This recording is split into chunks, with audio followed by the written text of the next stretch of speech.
नमस्कार, आप सभी का स्वागत है आपका अपना चैनल बोधवाणी में। दोस्तों, आज मैं आपके साथ असली जीवन प्रेरक कहानियां शेयर करने वाला हूं। मैं आपको बताने वाला हूं कि अगर आपके दिमाग में भी चिंता का कचरा भर चुका है और आपको ज्यादा नींद आती है तो इसका एक ही कारण है, आपकी बुरी आदतें। और इन्हीं बुरी आदतों को कैसे छोड़ा जाए और वह कौन कौन सी बुरी आदतें आपको बर्बाद करती है, वह हम आज के इस वीडियो में कहानियों के माध्यम से जानेंगे। तो बिना देर किए चलिए उन कहानियों की शुरुआत करते हैं। पहली कहानी, ये 10 आदतें दिमाग को कमजोर बनाती हैं। गांव में रहने वाला एक नौजवान लड़का अपने मन के अनियंत्रित विचारों से बहुत परेशान था। न चाहते हुए भी हर समय उसके मन में कोई न कोई विचार चलते ही रहते हैं। जब वो कोई काम करता तो उसके हाथ, पैर और शरीर दो उस काम को कर रहे होते, लेकिन उसका मन अतीत में घटी किसी घटना के ख्याल में खोया रहता। उसे अपने भविष्य को लेकर ख्याली पुलाव पकाने की भी आदत पड़ चुकी थी। वो अक्सर सोचता कि एक दिन मैं यह करूंगा, वो करूंगा, एक दिन मैं बहुत ही बड़ा और सफल इंसान बन जाऊंगा। वो अक्सर अपने भविष्य को लेकर बड़े बड़े सपने देखता हूँ और उन सपनों में खुद को हमेशा दूसरों से आगे रखता और खुद को एक नायक के रूप में प्रस्तुत करता। वह जब भी किसी महान, बुद्धिमान, वीर और साहसी व्यक्ति की कहानी सुनता या पढ़ता तो उस कहानी के नायक की जगह खुद को रख लेता और अपने ख्यालों में ही वो सभी साहसिक और महान कार्य करने की कोशिश करता जो उस कहानी के नायक ने किए होते थे। वह अवसर अपने ख्यालों में सोचता कि एक दिन में बहुत ही सफल इंसान बनेगा, जिसके पास बहुत सारा पैसा होगा, समाज में खूब इज्जत और मान सम्मान होगा। वह एक बहुत ही सुंदर और सुशील लड़की से शादी करेगा और खुशी खुशी अपना जीवन व्यतीत करेगा। वह कई वर्षों से ऐसा ही सोचता जा रहा था। उसे लगता था कि उसका जीवन एकदम से बदल जाएगा, वो एकदम से सफल बन जाएगा, लेकिन उसके साथ आज तक ऐसा कुछ भी चमत्कार नहीं हुआ था, बल्कि समय बीतने के साथ उसकी हालत और भी खराब होती जा रही थी। और इसका सबसे बड़ा कारण था उसका एक्शन न लेना, यानी काम न करना। उसके सपने तो बड़े बड़े थे और वो अपने ख्यालों में भविष्य के लिए बड़ी बड़ी योजनाएं भी बना लेता था, लेकिन उसने आज तक उन सपनों को हकीकत में बदलने के लिए कभी कोई ठोस कदम नहीं उठाया था, कभी भी खुद को कड़ी मेहनत करने के लिए प्रेरित नहीं किया था, जिसका परिणाम ये हुआ कि अब वह 25 साल से भी ऊपर का हो चुका था, लेकिन आज तक अपने किसी भी सपने को हकीकत में बदलते हुए नहीं देखा था। इसीलिए अब उस व्यक्ति को भी यह बात समझ आने लगी थी कि वह अपने मन के बनाए हुए ख्यालों के जाल में फंस चुका है, जिससे वह केवल अपने ख्यालों में ही अपने सपनों की चीजों के बारे में सोचकर खुश होता रहता है और कभी भी वास्तविक दुनिया में उन सपनों को पूरा करने के लिए कोई प्रयास नहीं करता। उसे पता तो था कि उसका दिमाग फालतू के विचारों से भरा हुआ है और वो वास्तविकता में नहीं जी रहा है, लेकिन बहुत प्रयास करने के बाद भी वह अपनी इस आदत को छोड़ नहीं पा रहा था। उसे अपने ख्यालों की दुनिया में जीने में मजा भी आ रहा था, लेकिन जब वह अपने ख्यालों से बाहर आकर अपनी वास्तविक स्थिति को देखता और उसके बारे में सोचता तो वह बहुत दुखी हो जाता। अब धीरे धीरे उसकी यह आदत उसके तनाव और उदासी का कारण बन चुकी थी। अब वो अपने दोस्तों और घर वालों से ज्यादा बात भी नहीं करता था, दिन भर गुमसुम और उदास था, रहने लगा था। एक दिन ऐसे ही उदास मन के साथ वह एक पेड़ के नीचे बैठा हुआ था। तभी उसका एक मित्र उसके पास आता है और उससे कहता है, मित्र, हमारे गांव में एक बहुत ही प्रसिद्ध बौद्ध भिक्षु पधारे हुए हैं और मैंने सुना है कि वह मन और मन की शांति से जुड़ी हर एक समस्या का समाधान बहुत ही आसानी से कर देते हैं। मुझे लगता है कि तुम्हें उनसे एक बार जरूर मिलना चाहिए, वो तुम्हारी समस्या का समाधान कर सकते हैं। अपने मित्र की बात सुन वो है नौजवान व्यक्ति खुश हो जाता है और उन्हें बौद्ध भिक्षु से मिलने चल पड़ता है। थोड़ी देर बाद वह बौद्ध भिक्षु के समक्ष पहुंच जाता है, जो कि एक वृक्ष के नीचे ध्यान मुद्रा में बैठे हुए थे। वह बौद्ध भिक्षुओं को प्रणाम कर उनके सामने बैठ जाता है और अपनी सारी समस्याएं बताना शुरू कर देता है। वह कहता है, मेरा मन हर समय असंख्य विचारों से भरा रहता है, इसमें बेवजह के विचार हर समय चलते ही रहते हैं। मैं कोई काम कर रहा होता हूं तब भी मेरा मन अतीत या भविष्य के किसी विचार में ही खोया रहता है। मैं कितना ही प्रयास कर लूं पर यह मेरी एक नहीं सुनता। मैं अपने इस अशांत मन को शांत करना चाहता हूं, इसे खाली करना चाहता हूं, इसे एकाग्रचित करना चाहता हूं, जिसमें मैं अब तक का सफल रहा हूं। मैं आपके पास बड़ी उम्मीद लेकर आया हूं। कृपया मुझे कोई रास्ता दिखाए। उस नौजवान व्यक्ति की ये सारी बातें ध्यान से सुनने के बाद बौद्ध भिक्षु ने कहा, जिंदगी खुशहाल और मन शांत तो तभी होगा ना जब जो गलतियां कर रहे हो उन गलतियों को करना बंद कर दोगे। पहली गलती है पर्याप्त नींद ना लेना, पूरी नींद ना लेना। शरीर और मन को कई तरह से नुकसान पहुंचाता है। अगर पूरी नींद ना ली जाए तो याददाश्त का कमजोर होना, तनाव, चिड़चिड़ापन, हर समय थका हुआ महसूस करना और चेहरे की चमक खोने जैसी समस्याओं का सामना करना पड़ता है। इसके साथ ही कम सोने से समस्याओं का समाधान निकालने के दिमाग की क्षमता पर असर पड़ता है और दिमाग को तुलनात्मक अध्ययन करने में दिक्कत आती है। इसीलिए रोजाना कम से कम 5-6 घंटे की गहरी नींद लेना जरूरी है। नींद मानव जीवन के लिए महत्वपूर्ण होती है क्योंकि यह हमारे शारीरिक और मानसिक स्वास्थ्य को सुरक्षित रखने का माध्यम होली है। रोज पर्याप्त गहरी नींद लेने से हमारी शारीरिक क्षमता बढ़ती है, मानसिक तनाव कम होता है और जीवन की गुणवत्ता में सुधार होता है। हमारी दिनचर्या में नींद का बहुत ही महत्वपूर्ण स्थान है क्योंकि यह हमें दिन भर की थकान और तनाव से राहत दिलाती है। यदि किसी कारणवश तुम पूरी नींद नहीं ले रहे हो तो इससे तुम्हारे शारीरिक और मानसिक स्वास्थ्य पर बहुत बुरा असर पड़ रहा है। शारीरिक स्वास्थ्य के पहलू में नींद का अभाव तुम्हारी शारीरिक क्षमता को कम कर सकता है क्योंकि नींद के दौरान हमारे शरीर की मरम्मत, सफाई और इसके ऊर्जा स्तर में सुधार होता है। लगातार कम नींद लेने से जीवन की गुणवत्ता में गिरावट आने के साथ साथ हमारे शरीर की प्रतिरक्षा प्रणाली भी कमजोर पड़ने लगती है, जिससे बीमारियों का खतरा बढ़ जाता है। और मानसिक स्वास्थ्य के पहलू में पर्याप्त नींद ना लेने से मानसिक तनाव बढ़ सकता है और मानसिक स्वास्थ्य पर असर डाल सकता है। नींद के अभाव में मानसिक तनाव और चिंता की स्थिति में वृद्धि होती है, जिससे तुम्हारी दिनचर्या, निर्णय लेने की क्षमता और उत्साह पर असर पड़ता है। नींद के अभाव से बच्चों और युवाओं की शिक्षा कार्य पर भी असर पड़ सकता है। उनकी याददाश्त, समझ और नैतिकता पर असर पड़ सकता है, जिससे उनकी शिक्षा कार्य में प्रगति रुक सकती है। इसके साथ ही पूरी नींद ना लेना तुम्हारी व्यक्तिगत जीवन शैली पर भी असर डालता है। नींद की कमी से तुम्हारे ध्यान, समर्पण और रिश्तों में भी समस्याएं आ सकती हैं। संक्षेप में कहें तो हमारी शारीरिक और मानसिक स्वास्थ्य को बनाए रखने में नींद सबसे महत्वपूर्ण भूमिका निभाती है। अच्छी और गहरी नींद लेकर हम अपने जीवन की गुणवत्ता को सुधार सकते हैं और एक स्वस्थ व खुशहाल जीवन जी सकते हैं। दूसरी गलती, खाने की मात्रा और उसकी गुणवत्ता पर ध्यान न देना और कभी भी कुछ भी और कितना भी खा लेना। कुछ लोगों को ज्यादा मसालेदार, चटपटा और मीठा खाने की आदत होती है।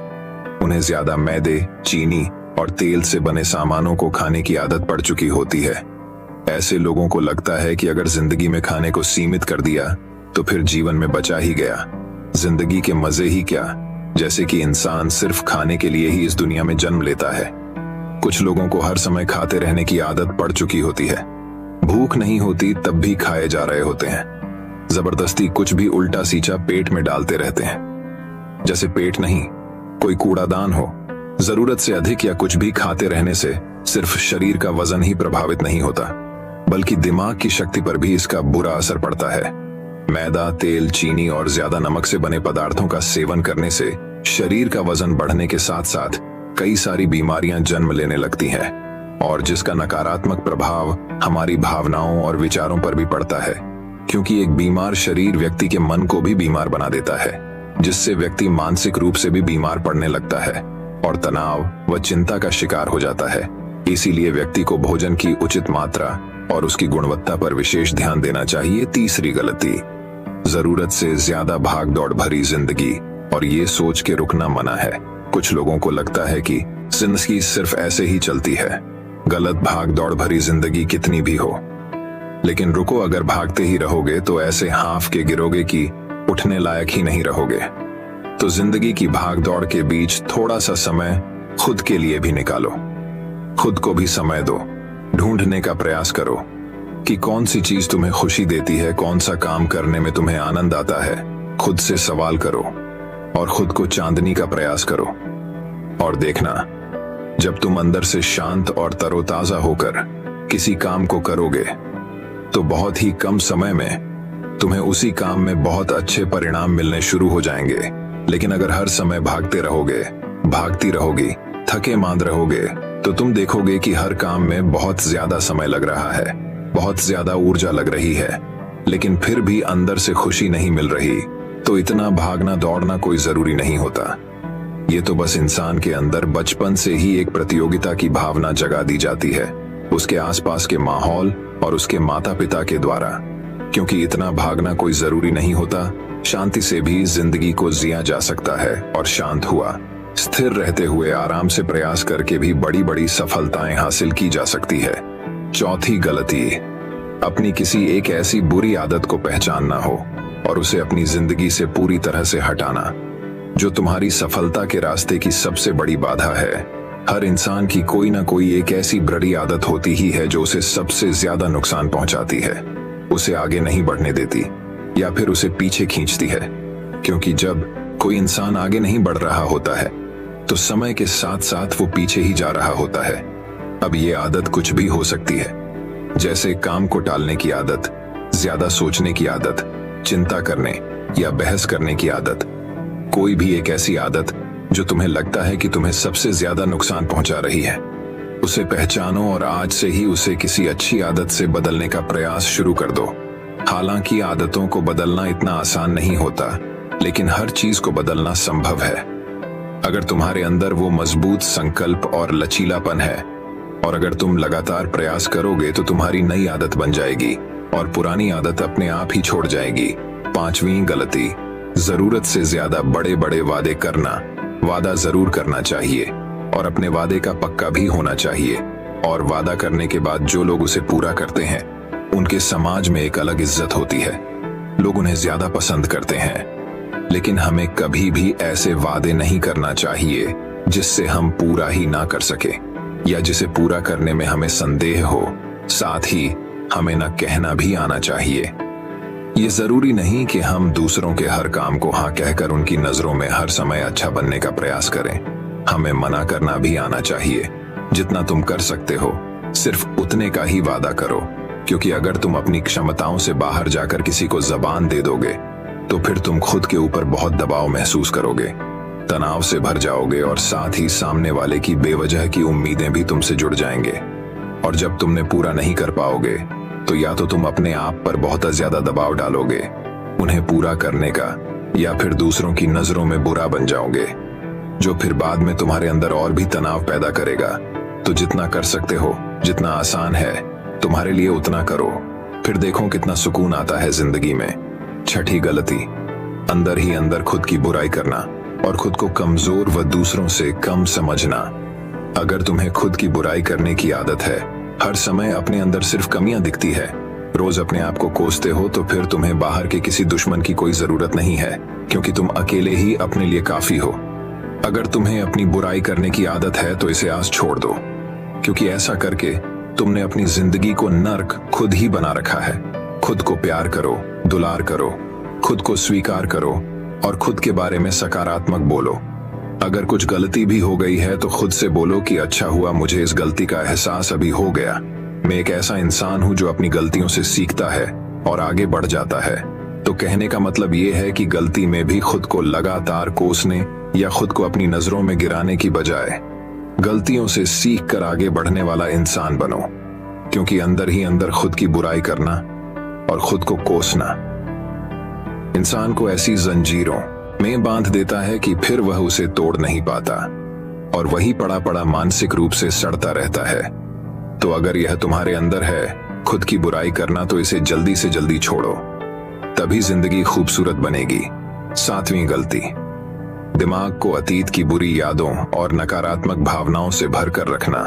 अतीत में कुछ गलत घटना घट गई थी, उसकी बुरी यादों को इकट्ठा किए हुए है। सालों पहले किसी ने कुछ गलत बोल दिया था, उसकी बातों को आज भी मन में लेकर ढह रहे हैं। किसी काम में सफलता मिल गई थी, उसे लेकर आज भी दुख मना रहे हैं। जब कोई इंसान दिमाग में इतना सारा बोझ, इतनी सारी नकारात्मक भावनाएं लेकर चलेगा तो फिर वह खुश और शांत कैसे रह पाएगा। इसीलिए अपने मन, अपने दिमाग को साफ करो, शरीर से सीखो। शरीर रोज अपने आप को साफ करता है। सुबह उठते ही ये अपने अंदर की सारी गंदगी को मल मूत्र के द्वारा बाहर निकाल देता है। तो ऐसे ही दिमाग की गंदगी को भी हर दिन बाहर निकालो, रोज रात में सोने से पहले सारी की सारी जो अंदर उथल पुथल है, नाराजगी है, शिकायतें हैं, अपने आप से दूसरों से सब साफ करो। इसके साथ ही हर सुबह कुछ समय निकालकर ध्यान और प्राणायाम का अभ्यास करो। जिंदगी बहुत ज्यादा खुशहाल बन जाएगी। 8वीं गलती, अवास्तविक अपेक्षाएं या उम्मीदें। रखना उम्मीद या अपेक्षाएं रखना हम इंसानों का शुरू कर देते हैं, स्वभाव है।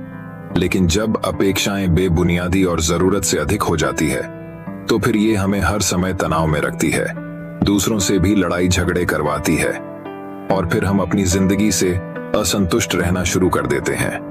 हमें अपने जीवन के नकारात्मक चीजें ज्यादा नजर आने लगती हैं और हमें लगने लगता है कि हमारी इच्छाएं तो कभी पूरी होगी ही नहीं। अधूरी इच्छाओं का एक पूरा बोझ हम अपने सर के ऊपर रख लेते हैं और ऐसा लगने लगता है कि हम बोझ तले दबते जा रहे हैं। जिंदगी से निराशा होने लगती है, लक्ष्य को पाने का मन नहीं करता, अच्छे संबंध बनाने का मन नहीं करता, अच्छा खाना खाने का मन नहीं करता, कहीं आने जाने का मन नहीं करता। पूरी तरह से एक तनाव और उदासी भरा माहौल अपने आसपास बना लेते हैं। इसीलिए अवास्तविक और बेवजह की उम्मीदें रखना बहुत गलत है। हमेशा वास्तविक और सही उम्मीदें ही रखना चाहिए और हमेशा मान के चलो कि इन वास्तविक उम्मीदों के साथ भी कुछ उलटफेर हो सकती है। जैसे होते होते भी कई बार काम नहीं हो पाएंगे और ये सारी घटनाएं आम बात है। जो आज नहीं हो पाया वो कल हो जाएगा, जो कल नहीं हो पाएगा वो परसों हो जाएगा। उम्मीद में दुनिया कायम है, लेकिन अपने आप को किसी भी हालत में चिंता और तनाव में नहीं लाना है, शांत और स्थिर रहना है।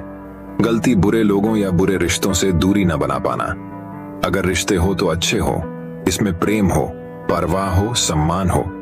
लेकिन अगर किसी स्वार्थी और चालक व्यक्ति के साथ तुम्हारा रिश्ता बन गया है जो रोज रोज का सिरदर्द बना हुआ है, रूठना मनाना यही चलता रहता। संबंधों में अपने आप को खूब दबाना पड़ता है, डर के जीते हो, बस गुस्सा ही तुम्हारे अंदर रहता है। तो ऐसे रिश्ते से खुद को दूर कर लो, ना हो कोई वो ज्यादा अच्छा है। अकेले में बहुत सुकून है। लेकिन अगर कोई ऐसा व्यक्ति है जो रोज रोज का सिर दर्द बना हुआ है तो इससे तो जिंदगी तहस नहस हो जाती है। अगर उनसे ऐसे घनिष्ठ संबंध है, इसे पूरी तरह से नहीं छोड़ा जा सकता, तो फिर ऐसी स्थिति में संबंधों को सीमित कर दो और जिन लोगों से तुम पीछा छुड़ा सकते हो उन लोगों को तो बिल्कुल अपनी जिंदगी से बाहर निकाल दो और अपनी जिंदगी में सुकून लाओ। इतना कहने के बाद बौद्ध भिक्षु ने अपनी बात समाप्त की और कहा, तो ये थी वो कुछ गलतियां जिन्हें अगर तुम सुधार लेते हो तो तुम्हारी जिंदगी फिर से शांति, सुकून और खुशी से भर जाएगी। दोस्तों, एक और गलती जो आज के समय में हमारे मन को अशांत और बेचैन रखती है वो है digital devices and social media का अतिथि यूज करना। अब आज के समय में तो डिजिटल डिवाइसेस को अपनी जिंदगी से पूरी तरह अलग करना लगभग असंभव है। लेकिन जो लोग बेमतलब का इन सब डिवाइस में लगे रहते हैं, जिनका कोई काम ही नहीं है, लेकिन फिर भी चिपके रहेंगे, नेटफ्लिक्स देखते रहेंगे, सोशल मीडिया स्क्रॉल करते रहेंगे, एक पागलपन की हद तक पूरा दिन इन डिवाइसेस में ही गुजार देंगे। ये आदत बहुत ज्यादा खराब है। जितना आपके काम के लिए जरूरी है सका यूज करिए, लेकिन इसमें भी बीच बीच में ब्रेक लेना, रेस्ट लेना जरूरी होता है। नहीं तो ये है आपके अंदर की बहुत सारी चीजों को खराब कर देगा। आपके चेहरे की चमक कम हो जाती है, आपकी नींद पर भी असर पड़ता है। यह आपके अंदर ज्यादा सोचने की आदत बढ़ाकर तनाव पैदा कर देता है। इसीलिए आपको जितना हो सके इनसे दूरी बनाकर रखना है, क्योंकि कुछ चीजों को तो हम बिल्कुल छोड़ सकते हैं, जैसे जंक फूड, लेकिन डिजिटल डिवाइसेस को पूरी तरह से छोड़ना प्रैक्टिकली पॉसिबल नहीं है, क्योंकि आजकल सब कुछ टेक्नोलॉजी से जुड़ा हुआ है। और अगर हम कंप्लीट डिजिटल डिटॉक्स कर लेंगे तो फिर हम अपने लाइफ में आगे नहीं बढ़ पाएंगे। इसीलिए इसको पूरी तरह से छोड़ना नहीं, लिमिट करना है। कुछ चीजों को छोड़ना होता है और कुछ चीजों को लिमिट करना होता है। इसे लिमिट कर लो, जिंदगी अच्छी हो जाएगी। तो दोस्तों, उम्मीद करता हूं आपको इस कहानी से एक अच्छी सीख मिली होगी। ये कहानी आपको कैसी लगी हमें कमेंट बॉक्स में कमेंट करके जरूर बताएं। तो दोस्तों, अब चलिए हमारे दूसरे कहानी की शुरुआत करते हैं। दूसरी कहानी गौतम बुद्ध की कहानी। जितना सीधा बनोगे उतना धोखा खाओगे। गौतम बुद्ध ने कहा था कि एक क्रूर जंगली जानवर की तुलना में एक धोखेबाज और दुष्ट मित्र से अधिक डरना चाहिए, क्योंकि जानवर केवल आपके शरीर को नुकसान पहुंचाता है, लेकिन एक कपटी और धोखेबाज मित्र आपकी बुद्धि को नुकसान पहुंचाता है। केवल एक बुरा मित्र ही आपको ऐसी स्थिति में पहुंचा सकता है जहां आप महसूस करें कि यह दुनिया बहुत बुरी है, अब यहां रहने से क्या फायदा और ऐसा ही होता है जब आपको धोखा दिया जाता है। आपको धोखा दिया जाता है और केवल वही व्यक्ति धोखा खाता है जो दूसरे पर आंख मूंद कर भरोसा करता है। हम तुरंत किसी पर भरोसा नहीं करते। भरोसा धीरे धीरे बढ़ता है, लेकिन एक समय के बाद यह भरोसा इतना मजबूत हो जाता है कि हम उस व्यक्ति के प्रति अपनी आंखें, कान और दिमाग बंद कर लेते हैं। और तब ऐसी स्थिति होती है कि हमारा सबसे भरोसेमंद व्यक्ति ही हमें सबसे बड़ा धोखा दे देता है, कि हमारा संसार से विश्वास उठ जाता है और हम हर किसी को संदेह की दृष्टि से देखने लगते हैं। वास्तव में यह संसार धोखे पर चल रहा है। हम किसी न किसी को धोखा देते रहते हैं हमारे जीवन में कहीं न कहीं, और लोग भी हमें धोखा दे रहे हैं। दूसरों द्वारा धोखा देना तो समझ में आता है, लेकिन हम खुद को वर्षों से धोखा दे रहे हैं। हम खुद को ऐसी चीजों के बारे में समझाते हैं ताकि हमें सच्चाई का सामना न करना पड़े और हम अपनी ही छोटी सी दुनिया में खोए रहे। धोखा या विश्वासघात दो धारी तलवार की तरह है। हमें लगता है कि हम दूसरे व्यक्ति को धोखा देकर उसे बेवकूफ बना रहे हैं, लेकिन यह धोखेबाज तलवार सामने वाले की भी उतनी ही गर्दन काटती है जितनी भविष्य में हमारी गर्दन काटती है। दोस्तों, आज की इस बौद्ध कहानी के माध्यम से जानेंगे कि हम धोखे और विश्वासघात से खुद को कैसे बचाएं, और वीडियो के अंत में हम 10 ऐसे संकेतों के बारे में जानेंगे जो एक धोखेबाज और झूठे व्यक्ति में पाए जाते हैं। एक युवक बहुत गुस्से में है, पहाड़ी से कूदकर आत्महत्या करने जा रहा था। जैसे ही वह पहाड़ी की चोटी पर पहुंचा तो चिल्लाया कि यह दुनिया इतनी बुरी क्यों है, यहाँ हर कोई इतना स्वार्थी क्यों है, अब मेरे जीने का कोई मतलब नहीं है। उसी पहाड़ी की चोटी पर एक बौद्ध भिक्षु अपने ध्यान में लीन था। उस युवक की तीव्र क्रोध भरी आवाज सुनकर वह व्यायाम से उठा। वह तुरंत समझ गया कि यह युवक यहाँ आत्महत्या करने आया है। वह आदमी पहाड़ी से कूदने ही वाला था कि बौद्ध भिक्षु ने उसका हाथ पकड़ लिया और उसे पीछे खींचते हुए कहा, क्या हुआ, क्या आगे का रास्ता खत्म हो गया? युवक ने कहा कि कौन सा रास्ता, यहाँ कोई रास्ता नहीं है, मैं यहाँ से कूदकर आत्महत्या करने जा रहा हूँ। बौद्ध भिक्षु ने कहा कि एक दिन सभी को मरना है, लेकिन तुम इतनी जल्दी में क्यों हो? युवक ने कहा, क्योंकि यह दुनिया रहने लायक नहीं है। यहाँ हर कोई स्वार्थी और धोखेबाज है। जिस पर मैंने भरोसा किया उसने मुझे धोखा दिया। मेरे अपने भाई ने मुझे धोखा दिया, मेरे दोस्तों ने मुझे धोखा दिया, लेकिन आज तो हद हो गई। मेरी पत्नी ने भी मुझे धोखा दिया। वह एक अमीर बिजनेसमैन के साथ भाग गई। इतना धोखा खाने के बाद अब मेरा इस दुनिया में रहने का कोई मतलब नहीं है। स्वार्थी दुनिया में किसी पर भी भरोसा नहीं किया जा सकता, इसलिए मैं आत्महत्या करने जा रहा हूँ। बौद्ध भिक्षु, क्या तुम स्वार्थी नहीं हो? क्या आप पर भरोसा किया जा सकता है? उस व्यक्ति ने कहा, मैंने आज तक किसी को धोखा नहीं दिया, किसी को धोखा नहीं दिया। आप चाहे तो मेरे गांव जाकर पूछ सकते हैं। लोग अक्सर मेरा फायदा उठाते हैं, लेकिन मैंने आज तक किसी का बुरा नहीं किया। बौद्ध भिक्षु ने कहा, मैं तुम पर भरोसा नहीं कर सकता। तुम्हें मुझे यह साबित करना होगा कि तुम स्वार्थी व्यक्ति नहीं हो। व्यक्ति ने पूछा, मुझे यह साबित करने के लिए क्या करना होगा? तुम्हें साथ रहना होगा। मैं अगले 1 साल तक अपने आश्रम में रहूंगा, तभी मुझे पता चलेगा कि आप एक ईमानदार व्यक्ति हैं या आप भी दूसरों की तरह स्वार्थी और धोखेबाज हैं। आदमी ने कहा, ठीक है, मैं 1 साल तक आपके साथ आपके आश्रम में रहूंगा और खुद को साबित करूंगा। बौद्ध भिक्षु लाया। वह युवक उसके साथ उसके आश्रम में गया और उसे अपना शिष्य बना लिया। अगली सुबह बौद्ध भिक्षु ने नए शिष्य को अपने पास बुलाया। मुझे आप पर भरोसा नहीं है, लेकिन आप फिर भी जाकर भिक्षा मांगते हैं। तब तक मैं आपके अन्य गुरु भाइयों को शिक्षा देता हूँ। वह युवा शिष्य गुरु को प्रणाम कर भिक्षा मांगने चला गया। आज से पहले उसने कभी भी भीख नहीं मांगी थी, इसलिए उसे भीख मांगने में बहुत परेशानी हो रही थी। उसके मुंह से भीख मांगने के लिए शब्द नहीं निकल रहे थे। उसका अहंकार उसे रोक रहा था, लेकिन उसके अंदर एक अहंकार जाग रहा था। मालिक को गलत साबित करने के लिए उसने भीख मांगी और वह भिक्षा लेकर वह स्वामी के पास लौट आया। उसके हाथ में भिक्षा देखकर गुरु ने कहा कि तुम कुछ तो भरोसेमंद हो।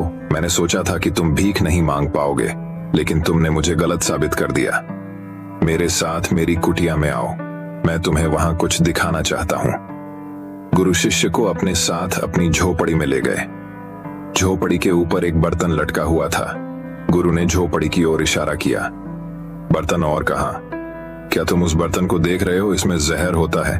और जहर भी ऐसा होता है कि अगर किसी व्यक्ति को दे दिया जाए तो व्यक्ति बहुत आसानी से मर सकता है और किसी को पता भी नहीं चलेगा कि उनकी मृत्यु कैसे हुई। युवा शिष्य ने कहा, लेकिन गुरु, आप मुझे ये सब क्यों बता रहे हैं? साधु ने कहा, मैं तुम्हें केवल चेतावनी दे रहा हूं कि गलती से भी इसे मत खाना। कुछ दिनों के बाद गुरु एक जंगल से गुजर रहे थे उनके शिष्य। तभी कुछ जंगली लुटेरों ने अचानक उन पर हमला कर दिया। सभी शिष्य अपनी जान बचाने के लिए इधर उधर भागने लगे, लेकिन वृद्धावस्था के कारण मास्टर दौड़ने में सक्षम नहीं थे। यह उस युवा शिष्य को अनुभव हुआ और उसने वीरता का परिचय देते हुए अपने गुरु को डाकू से बचाया और आश्रम ले आया। आश्रम पहुंचकर गुरु ने सबके सामने शिष्य की बहुत प्रशंसा की और कहा कि मेरा नया शिष्य तुम सबसे बेहतर है, जिसने अपनी जान जोखिम में डालकर मेरी जान बचाई और मुझे यहाँ सुरक्षित पहुंचाया। आज तक मुझे उस पर विश्वास है। उस दिन के बाद से हर सुबह जब भी गुरु उस शिष्य से मिलते हैं तो उनसे एक बात कहना कि मुझे तुम पर पूरा विश्वास है। धीरे धीरे गुरु का उस पर विश्वास हो गया। शिष्य बढ़ता गया और बात इतनी बढ़ गई कि गुरु ने एक दिन शिष्य को अपने पास बुलाया और कहा कि मेरा कोई बेटा नहीं है, लेकिन तुम मेरे बेटे की तरह हो। मैं अब बूढ़ा हो गया हूँ, इसलिए मैं चाहता हूँ कि मेरी मृत्यु के बाद तुम इस आश्रम की बागडोर संभाली आपके हाथों में। शिष्य ने कहा कि गुरु, यदि आपकी यही इच्छा है तो आपकी खुशी की जिम्मेदारी मैं भी उठाऊंगा। इतना कहकर शिष्य चला गया। कुछ दिनों के बाद गुरु बीमार पड़ गए तो उन्होंने आश्रम के सभी शिष्यों को बुलाया और यह घोषणा कर दी कि मेरे बाद यह युवा शिष्य इस आश्रम को चलाएगा। धीरे धीरे दिन बीतते गए और उस युवा शिष्य के मन की बेचैनी बढ़ती गई। आश्रम पर जल्द से जल्द कब्जा करने की चाहत बढ़ने लगी। वह हर सुबह गुरु के पास दर्शन के लिए जाता था। यदि उसके स्वास्थ्य पर कोई प्रभाव पड़ता, लेकिन मास्टर जी का स्वास्थ्य दिन ब दिन बेहतर होता जा रहा था। अब उसके सब्र का बांध टूटने लगा। उसकी रातों की नींद हराम हो गई। वह हमेशा यही सोचता रहता था कि मालिक को रास्ते से कैसे हटाऊं, और किसी को पता भी नहीं चलता। कभी कभी वह सोचता है कि मालिक को नदी में धक्का दे हो, लेकिन अगले ही पल उसे एहसास होता है कि मालिक को रास्ते से कैसे हटाया जाए। एक अच्छा तैराक वह तैर कर बाहर निकल आएगा। कभी कभी वह सोचता है कि मैं टीचर का गला घोंट कर मार डालूंगा। सबको पता है कि मैं मास्टर का विश्वास पात्र हूँ, इसलिए मुझ पर किसी को शक नहीं होता। लेकिन फिर वह सोचता है कि अगर थोड़ी सी भी गलती हुई तो बात बिगड़ सकती है। मुझे कोई ऐसा रास्ता खोजना होगा जिससे मालिक की भी मृत्यु हो जाए और सभी को लगे कि यह स्वाभाविक मृत्यु है और भगवान को यही मंजूर था। एक दिन वह युवा शिष्य गुरु के पास उनकी कुटिया में बैठा था। तभी उसकी नजर ऊपर लटके बर्तन पर पड़ी। उसे याद आया कि मालिक ने कहा था कि इसमें जहर है, और जहर भी ऐसा कि किसी को पता नहीं चलता। उसने सोचा यही सही रहेगा। मैं ये जहर गुरु को दे दूं और किसी को पता भी नहीं चलेगा कि उनकी मौत कैसे हुई, और फिर पूरे आश्रम पर मेरा कब्जा हो जाएगा। अगले दिन उसने चुपके से चोरी कर ली। मालिक की झोपड़ी से निकला जहर और उसे गुरु के भोजन में मिला दिया। गुरु ने रात्रि का भोजन किया और सोने चले गए। लेकिन जब सुबह हुई तो पूरा आश्रम जाग रहा था, लेकिन गुरु नहीं उठे। शिष्यों ने गुरु की कुटिया में जाकर देखा तो पता चला कि गुरु की मृत्यु हो गई है। जब उस युवा शिष्य को इस बात का पता चला तो वह अंदर ही अंदर बहुत खुश हुआ और आश्रम पर कब्जा करने का काम शुरू कर दिया। उसी आश्रम में गुरु का एक पुराना शिष्य भी था। वह पूरी घटना को चुपचाप देख रहा था। वह अपनी कुटिया में गया। वह वहां से एक दवा लाया और उस दवा को मास्टर को दिया। थोड़ी ही देर में मास्टर की चेतना लौट आई और वह बिल्कुल ठीक होकर बैठ गया। यह सब देखकर उस युवा शिष्य के पैरों तले जमीन खिसक गई। वह बहुत घबरा गया। गुरु ने बाकी शिष्यों को अपने अपने काम पर भेज दिया और युवा शिष्य को अपने पास बुलाकर कहा कि क्या तुम अब भी विश्वास करने के योग्य हो? क्या तुम मुझे धोखा नहीं देते? क्या आप स्वार्थी नहीं हैं? शिष्य गुरु के चरणों में गिर पड़ा और बोला, मुझे नहीं पता कि मुझसे यह अपराध कैसे हो गया। मैंने आज से पहले किसी को धोखा नहीं दिया। लोग मुझे धोखा दे रहे हैं, लेकिन पता नहीं क्यों और कैसे मैंने आज तुम्हें धोखा दिया। मालिक ने कहा कि तुम मुझे धोखा नहीं दे सकते, क्योंकि मैंने कभी तुम पर भरोसा नहीं किया। मैंने कभी किसी पर भरोसा नहीं किया। मैं केवल अपनी आंखों से जो देखता हूं उस पर भरोसा करता हूं। और मैं तुम्हारे अंदर लालच देख सकता हूँ। और मैंने जानबूझकर तुम्हें यह लालच दिया था क्योंकि इंसान किसी को धोखा देने के सिर्फ 3 ही कारण होते हैं। पहला स्वार्थ, दूसरा लालच और तीसरा ईर्ष्या। युवा भिक्षुओं ने गुरु से पूछा, लेकिन गुरु, मैं अपने आप को स्वार्थ, लालच और ईर्ष्या से कैसे मुक्त रख सकता हूं?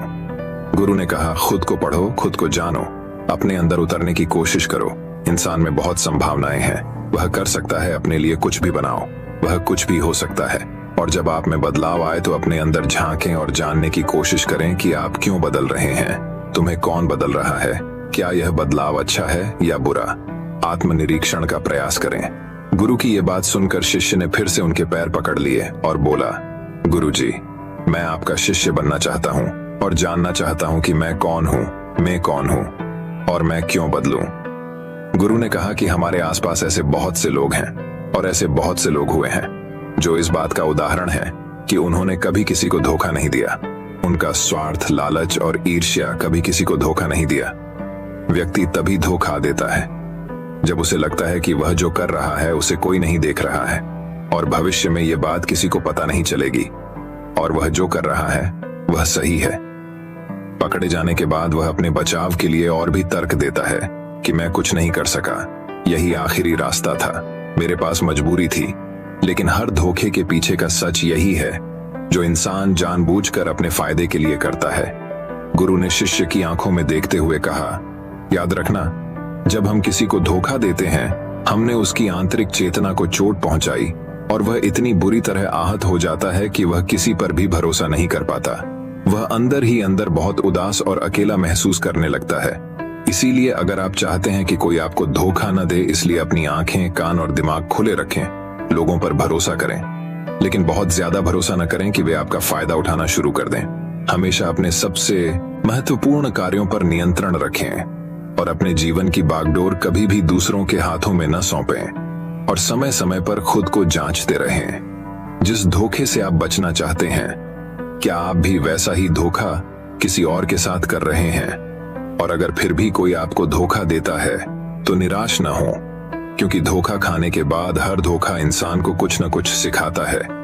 व्यक्ति पहले से अधिक सतर्क और सावधान हो जाता है। इसलिए केवल एक धोखे के कारण अपना जीवन बर्बाद न करें और इसे एक सबक के रूप में लें और आगे बढ़े।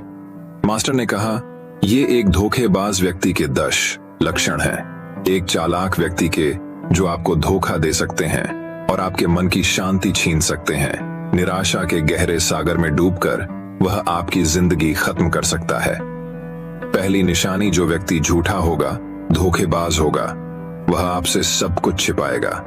आप उसके बारे में दूसरे लोगों से जान लेंगे और जब आप पूछेंगे तो वह कहेगा, जिसे वह उनके साथ काफी समय बिताने के बाद भी बताना भूल गए। आप उसके बारे में ज्यादा नहीं जानते होंगे कि वह आपके बारे में क्या सोचता है, उसकी जिंदगी में क्या चल रहा है। आप इस बारे में हमेशा भ्रमित रहेंगे क्योंकि वह आपसे सब कुछ छिपाएगा, क्योंकि वह एक सच्चा आदमी नहीं है। एक सच्चे आदमी को अपने बारे में बताने में कोई समस्या नहीं होती है। वह आपसे लगभग हर चीज साझा करता है, लेकिन एक धोखेबाज बहुत सावधानी से चलता है, इसलिए हमें इन पर ध्यान देना चाहिए। वह व्यक्ति जिसके साथ हम रिश्ते में हैं, जिसे हम अपनी जिंदगी सौंपने जा रहे हैं, जिसके साथ हम प्यार और विश्वास का सौदा करने जा रहे हैं, क्या वह अपनी पूरी जिंदगी एक खुली किताब की तरह हमारे साथ साझा करता है या नहीं? या वह हमसे बातें छुपाता है या नहीं? अगर वह छुपाता है तो वह व्यक्ति बहुत बड़ा धोखेबाज है। दूसरी निशानी, जो व्यक्ति धोखेबाज है या जो हमसे सच्चा प्यार नहीं करता, वह कभी भी हमसे सच्चा प्यार नहीं करता। हमारी परवाह करता है, चाहे हम उसकी कितनी भी परवाह कर लें, उसके लिए कुछ भी कर लें, लेकिन उसे स्ती भर भी परवाह नहीं होगी। और ये एक बार नहीं, बार बार दिखेगा, लेकिन हम इसे नजरअंदाज कर देते हैं। ये हमारी गलती है। हमारे जादू के कारण हम देख नहीं पाते। सच्चाई हमारी आंखों के सामने भी है। अगर हम थोड़ा और सचेत होकर देखने की कोशिश करें तो यह हमारी गलती है। तब हमें पता चलेगा कि उसे हमारी कोई परवाह नहीं है। तीसरा संकेत, जो व्यक्ति धोखेबाज है वह बहुत बड़ा झूठा भी है। उसके अपने शब्द खुद से मेल नहीं खाते। उसकी जुबान बदलती रहती है, वह अपनी बात नहीं रखता, लेकिन हम उसके झूठ में फंस जाते हैं, इसलिए हम उसे नहीं पहचानते। चौथी निशानी धोखेबाज व्यक्ति। हमारे सामने तो हमारी चापलूसी करेगा और हमारी तारीफ करेगा, लेकिन पीठ पीछे वह कभी हमारी तारीफ नहीं करेगा और हमारा सम्मान नहीं करेगा। चाहे हम उसके लिए मर भी जाएं, लेकिन वह कभी हमारी तारीफ नहीं करेगा। हम और कभी भी हमें उतना महत्व नहीं देंगे जितना हम अपने जीवन में देते हैं, क्योंकि यह एक दिन हमें धोखा देगा। इसलिए बेहतर होगा कि हम बहुत अधिक धोखा खाने से पहले सावधान हो जाएं। पांचवां संकेत, वे जो कहते हैं उस पर ध्यान न दें, बल्कि इस पर ध्यान दें कि वे आपके साथ क्या करते हैं। बात करना बहुत आसान है, लेकिन करना बहुत मुश्किल है, और ज्यादातर लोग इन्हीं बातों पर अटक जाते हैं। इसलिए चाहे वह आपसे कितनी भी बात कर लें, उससे कई वादे किए जा सकते हैं, लेकिन जब तक वह पूरा करके न दिखा दे, छठे संकेत पर भरोसा न करें। प्रेम संबंधों में अक्सर यह देखने को मिलता है कि कैसे एक धोखेबाज व्यक्ति अपने प्यार करने वाले को इस तरह अपने जाल में फंसा लेता है कि सामने वाला उसके लिए हमेशा उपलब्ध रहता है। वह कहीं नहीं जा रहा है, यह उसके लिए यहीं रहेगा। वो न आदर करते हैं, न सम्मान करते हैं, और अगर सम्मान की भीख मांगी जाए तो अपमान ज्यादा करते हैं। अगर किसी रिश्ते में किसी से मिन्नत करनी पड़े, मुझे अपना समय देने के लिए मुझसे बात करो, तो इससे बुरा रिश्ता कोई नहीं हो सकता। जो आपसे सच्चा प्यार करेगा वह खुद चाहेगा कि वह अपना ज्यादातर समय आपके साथ बिताए। जिससे आप समय की भीख मांगते हैं, समझ लें कि उसमें आपके लिए कोई प्यार नहीं है। सातवीं निशानी, उसके पास हर चीज के लिए समय होगा, लेकिन आपके लिए उसके पास कभी समय नहीं होगा। वह अपने जीवन में आपके लिए कुछ भी नहीं छोड़ेगा, लेकिन आपको कभी भी छोड़ देगा। वह आपसे तभी बात करेगा जब वह चाहेगा, तब नहीं। जब आपको उनकी जरूरत हो, वे आपकी जगह किसी और को ले सकते हैं, लेकिन आपके लिए कुछ भी नहीं बदलेगा। न उनकी आदतें, न उनका स्वभाव, और न ही उनका आराम। आठवां संकेत, वे कभी भी आपके प्रति समर्पित और प्रतिबद्ध नहीं होंगे कि हम आपके साथ हैं। चाहे कुछ भी हो जाए, हम आपका समर्थन करेंगे, चाहे समय कोई भी हो। वे केवल अपनी शर्तों पर आपके साथ रहेंगे। जब भी वे सहज होंगे और अच्छा महसूस करेंगे, वे आपके साथ रहेंगे, और अगर इससे उन्हें थोड़ा सा भी दुख होगा तो वे चले जाएंगे, क्योंकि वे कभी भी अपनी शर्तों से बाहर नहीं आएंगे। आपके लिए कुछ भी करने के लिए आरामदायक क्षेत्र। नौवां संकेत, वे आपको हमेशा चोट पहुंचाएंगे, कभी कभी जानबूझकर, और कभी कभी उन्हें यह भी पता नहीं होता है कि वह आपको कितना चोट पहुंचा रहे हैं, और आपका दिल दुखता रहेगा। आप उस व्यक्ति के साथ खुश महसूस करेंगे जो आपसे सच्चा प्यार करता है। उसके साथ रहने से आपको यह महसूस होगा जैसे आप हया में हल्के से उड़ रहे हैं। और अगर आप किसी धोखेबाज और गलत व्यक्ति के साथ रिश्ते में हैं, तो सब कुछ भारी और बोझिल लगेगा। ऐसा लगेगा कि कुछ गड़बड़ है। अंदर से आवाज आएगी कि यह रिश्ता आपके लिए सही नहीं है। और अगर आप इसे सुनकर भी नजरअंदाज कर देते हैं, तो यह आपकी गलती है। 10वां संकेत, आप उनकी जिंदगी में कहीं नहीं हैं। उनकी जिंदगी में आपकी कोई खास जगह नहीं है। वे जब चाहें आपको आसानी से अपनी जिंदगी से बाहर कर सकते हैं, और उन्हें इससे कोई फर्क नहीं पड़ेगा। अगर आप उनकी बात पर विश्वास नहीं करते हैं और उनकी सच्चाई जानना चाहते हैं, तो कुछ दिनों के लिए उनकी जिंदगी से गायब हो जाएं। वे जीत जाएंगे, बुरा मत मानना। इससे अच्छा है कि हमारी जिंदगी से समस्या दूर हो गई है। अब हम आजाद हैं और जो चाहें कर सकते हैं। दोस्तों, अगर आप भी रिलेशनशिप में हैं ऐसे इंसान के साथ, तो होश में आ जाओ और जितनी जल्दी हो सके इससे बाहर आ जाओ। यकीन मानिए, ऐसे रिश्ते से बाहर आने के बाद तुम्हें शांति, सुकून और प्यार मिलेगा। और क्या दुनिया में केवल एक ही व्यक्ति है? यदि आप एक बुरे व्यक्ति को छोड़ देंगे, तो आपके जीवन में 10 अच्छे लोग आ जाएंगे जो आपको सम्मान और प्यार देंगे। और जब तक आप इस तरह के झूठे व्यक्ति के साथ हैं, तो आपको कोई अन्य अच्छाई दिखाई नहीं देगी लोग। लेकिन जैसे ही आप ऐसे धोखेबाज इंसान को छोड़ेंगे, तो आपकी जिंदगी में अच्छे लोग आना शुरू हो जाएंगे। एक और बात, आजकल लोग साथ वाले हैं जिन्हें रिश्ते में प्यार में धोखा मिलता है। वो कहते हैं कि प्यार जैसा कुछ नहीं होता, सब झूठ है। आजकल सब झूठ है, पर पूरा सच नहीं है। जिस इंसान ने तुम्हें धोखा दिया है, वो प्यार का मतलब नहीं जानता। लेकिन आज भी दुनिया में कई ऐसे लोग हैं जो प्यार करना भी जानते हैं और निभाना भी जानते हैं। जिन लोगों को धोखा मिला, वो अपनी तरफ से सच्चा प्यार कर रहे थे। प्यार ईश्वर का दिया हुआ उपहार है, और यह दुनिया प्यार पर ही टिकी है। अगर कोई गलत इंसान आपके प्यार को नहीं समझ पाया, तो इसका मतलब ये नहीं है कि इस दुनिया में प्यार नहीं है। ये दुनिया प्यार से चलती है। ये सेलिब्रिटी डांसिंग की दुनिया, उन्हीं की वजह से है जो प्यार करते हैं। और अंत में एक और बात दोस्तों, अगर आपको अपने परिवार के सदस्यों से धोखा मिलता है या आपको गलत समझा जाता है तो एक दूसरे की बातों को समझने की कोशिश करें, एक दूसरे को बताएं और एक दूसरे को माफ कर दें। क्योंकि दोस्तों, आपको लोग बहुत मिलेंगे लेकिन आपको नहीं मिलेंगे लोग आपके परिवार को पसंद करते हैं, पूरी दुनिया में कहीं भी।